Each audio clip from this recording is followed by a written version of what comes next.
So I'm sitting with my good morning coffee, and I am opened up to becoming anything he wants to be. Our selection for this week.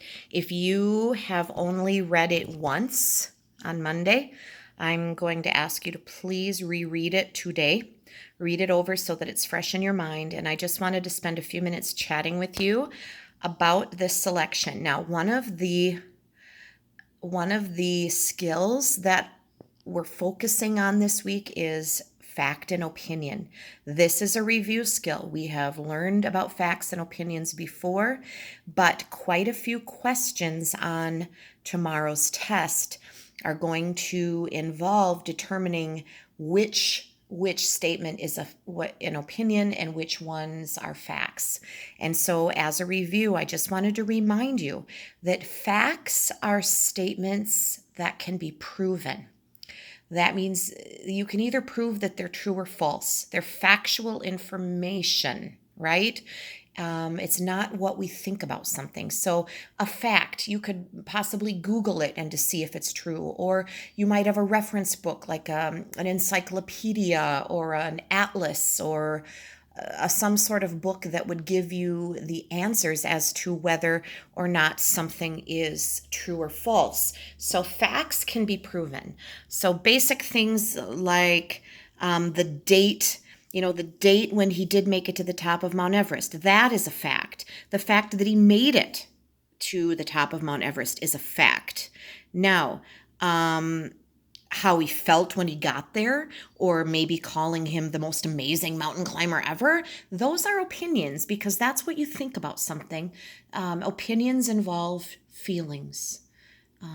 And they either involve your feelings about something, or an opinion statement sentence could be, something like he loved the feel of the wind against his face. Just that word loved in that sentence isn't kind of an opinion word because it's an expression, it's using feelings. So anytime feelings are involved, you're looking at an opinion, or sometimes you have a sentence and just part of it could be an opinion word, like the word loved that I just mentioned. So a few other things to go over with you. Facts and opinions are huge.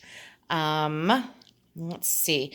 Oh, now when he was younger, he was blind already when he was in high school, right? He started wrestling, and he became the captain of the wrestling team. Now, eventually, did he even become a coach? I feel like maybe he became the coach. But the fact that at a young age he learned, hey, I may be blind, but I can wrestle. That had to be one of those first moments when he figured out that his blindness didn't need to hold him back in life, that he didn't need to use that, or didn't have to use that as an excuse for not being able to do things. Because to become that wrestler and to become a captain of that team and to win second place at the state wrestling championship, that was huge. And I'm sure he learned from that, and that had to be inspiring, and help maybe reassure him that he could do anything he wanted to do, which is kind of like the title, Becoming Anything You Wanted to Be. Now, this map, of course, we talked about on Monday, a map of the continents and the 7 summits, the 7 highest peaks on each continent.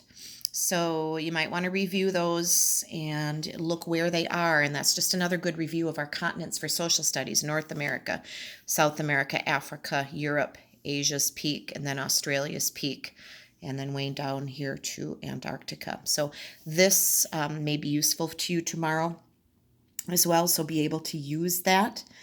And if someone were to ask you what makes something a fact, just the fact that you can go back and prove it using a source, like I said, a reference book, a nonfiction book, a Google. If you can look it up and find a yes or no definite answer, then you're going to be able to prove that something is a fact. All right. And of course, this selection is filled with headings. I'm looking at a question tomorrow that asks you about headings. Where would you find certain information? Remember, these little orange titles here, these are headings, and they help you kind of lead you to good information so that you know where to find things. Now, another thing I wanted to remind you of was, he made a movie, which is amazing, right? Later in his life, about climbing Mount Everest. So probably kind of tells his own story, right? But he also started a charity group called No Barriers. He formed the group, and it was a group that finds a way to help people with disabilities overcome the barriers in their lives. So No Barriers. He lives it in his life, doesn't he? And he found a way to help others. So that's inspiring. Not only did he do these things for himself, but he is a man who wanted to give back and help others as well. And that is inspiring to me. So, great selection about this man. I mean, essentially, this is kind of a biography about this man's life, Erik Weihenmayer, and yet it has some great lessons to teach us. I don't know that it was trying to persuade us to do anything.